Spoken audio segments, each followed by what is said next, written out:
the budget, but I hear of the Presidential Situation Room. Nakita ko na ho yung gamit ni Obama sa CNN. Yung PSR ho ni Pinoy, nasaan po yan? It's in the Presidential Guards compound, Mr. Chairman. In the PSG compound, That's correct, Mr. Chairman. within the compound of Malacanang. That's correct, sir. And have we ever used this PSR? Very frequently, Mr. Chairman. Really? Very frequently, sir. When was the last time? When was the last time that the President used the PSR? I presume he physically situates and locates himself there. About 2 days ago, during the height of the problem in Zamboanga, sir. The Zamboanga. And the uniqueness of this PSR is that it's hooked up, I presume, to all of our units in the field. The major units only, Mr. Chairman. The major units. That's right. The area commands, Mr. Chairman. Any other special arrangements in that PSR that makes it unique that the President cannot perform such functions in his office, perhaps in Malacanang? The PSR provides him the capability to conduct teleconferencing with the unit commanders from that position, sir. From that position. Yes, sir. And of course, given that it's in the PSG compound, it's more secure, It is, I presume? yes, sir, secure. Also, the communication system is also very secure. Nagkataon na sa bahay pangarap siya, so hindi na siya tatawid ng ilog, nandun na rin siya. That's right, sir. Thank you very much, sir. Secondly, this crisis management manual. What exactly is this, sir?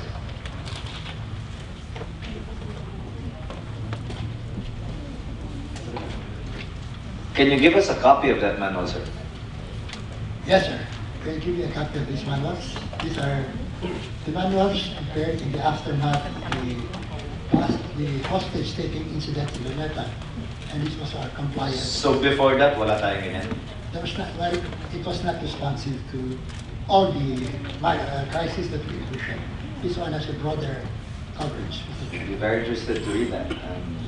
Please provide the committee, sir, with a copy of that. Yes, sir. Really, yes, sir. Next, pwede ho for the record lang, kailan ho huling nag-meeting ang National Security Council sa ilalim ni Pangulong Aquino? The National Security Council has not met under the President, but the Cabinet Cluster on Security, where the President frequently chairs it, has met several times. I'm sure, sir. I'm sure he has done that. But for the record also, can you state the distinction or difference between the National Security Cluster within the Cabinet and the National Security Council itself? First, in terms of composition.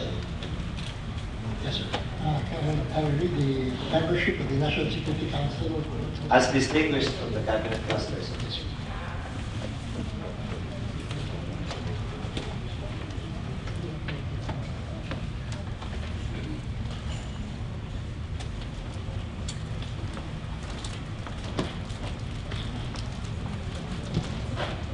So sobrang tagal nun, nakalimutan na natin kung sino-sino kasi member kaya. For the record, let's take it. Mr. Chairman, the National Security Council was actually organized through an executive issuance by the former President Aquino under EO 115. The mother of the current president. That's right, sir. Please, sir. Difference lang. Sino yung nandun sa Security Council na wala dun sa Cabinet Cluster that frequently meets according to you? The original National Security Council as provided for the EO 115 is the President, the Vice President, the Minister, at the time it was still Minister when it was promulgated, the Minister of Foreign Affairs, the Executive Secretary. Sir, again, sir, can I? Just the officials within the council that's not part of the Cabinet Cluster. They So would be, the Vice President is not part of the Cabinet Cluster. It's not, sir. Well, sir. As well as the Minister of Labor and Employment. Also was not. then included.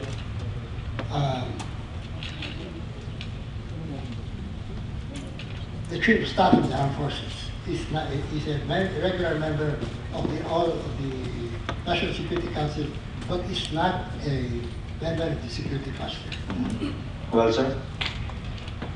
Later on, this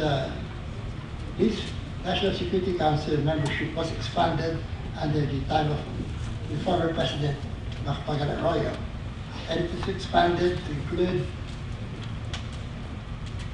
not only the Vice President, not only So it's fine. That include the Senate President, the Speaker of the House of Representatives, the Senate President part-time power, the Deputy Speakers for the Luzon, Visayas, and Mindanao, the Majority Floor Leader of the Senate, Majority Floor Leader of the House, the Minority Floor Leader of the Senate, the Minority Floor Leader of the House, the Chairperson of the Senate Committee on Foreign Relations, the Chairperson of the Senate Committee on National Defense and Security, and the Chairperson of the Senate Committee on Public Order and Illegal Drugs. The same is true, sir. For the House, Including the Chairperson of the House Committee on Foreign Affairs. their counterparts in the House. That's right, sir. And the Chief Presidential Legal Counsel has also been included. The Presidential Spokesperson has also been included. The head of the Presidential Legislative Liaison Office was included, plus the past presidents of the Philippines. The past presidents. That was included in the executive order. So sila po yung hindi nasasama sa cabinet cluster. Sila po hindi nasasama. Would you know if there are any plans to convene the National Security Council for fiscal year or the calendar year 2014 or as in previous years?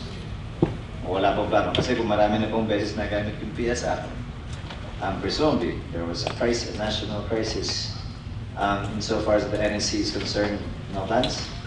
It's not the NSC's call, it is the President's call, whether he would want the National Security Council or he would be happy with the cabinet cluster or an expanded cabinet meeting.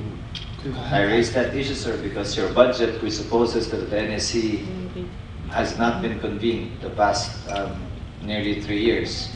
I raised and asked that question because should the President decide to all of a sudden activate the NSC and convene the NSC, may budget po ba kayo para doon for 2014? Kung ito mga nagdaang taon, yung budget niyo tamang-tama lang para sa ginagawa niyo nang walang meeting ng NSC. The mic, sir, please. We can always request for contingencies if that is necessary. Thank you very much, As with the President can realign if he wants to. One last point, sir. As you heard a while ago with Nika, next year when we see each other, insofar as the COA reports, observations, findings, and recommendations are concerned, whether it pertains to you while you were an incumbent with the NSC or your predecessor, kindly address these findings and observations. Tuldukan ho sana ninyo. Pag sinabi kong tuldukan, either kasuhan niyo yung tao na may unliquidated o kung ano mga atraso sa ahensya. Ibalik yung pera kung kayang ibalik yung pera. I-appeal sa COA commission proper kung disagree kayo sa ruling o questioning sa korte kung disagree kayo sa finding ng COA. But it cannot be left unaddressed and unanswered.